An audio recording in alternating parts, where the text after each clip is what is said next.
Les douloureux événements du 20 octobre dernier préoccupent le gouvernement tchadien et ses partenaires dans l'Union européenne. Tous s'accordent pour qu'une enquête indépendante soit diligentée pour établir la vérité et situer les responsabilités.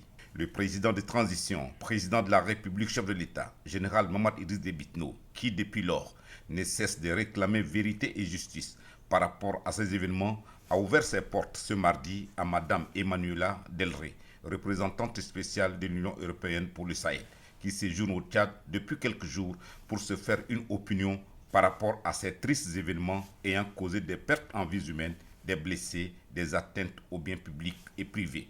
Le chef de l'État, toujours cohérent et constant dans la recherche des voies et moyens pour la manifestation de la vérité sur ces événements, a exposé avec force détail à Mme Emmanuela Delrey l'historique de ces événements tout en réaffirmant sa demande d'une enquête indépendante. Il est un homme d'expérience et il a dû manager des situations très critiques. On a parlé des événements récents qui ont causé un grand douleur dans la population et aussi la consternation de l'Union européenne.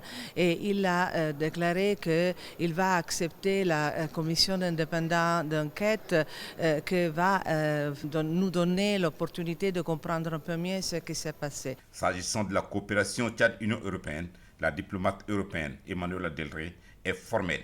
C'est une coopération très fructueuse et au beau fixe, appelée à se raffermir pour la réussite de la transition. L'Union européenne est déjà à côté du pays pour aller dans la même direction pour obtenir les élections et pour conclure le parcours de la transition. On a déjà beaucoup investi dans les pays sur le plan du développement, de l'aide humanitaire et on veut bien sûr aussi être à côté du pays pour ce qui concerne la feuille de route de la transition. La représentante spéciale de l'Union européenne pour le Sahel dit avoir eu des échanges très fructueux au Tchad et va retourner à Bruxelles avec un message très clair.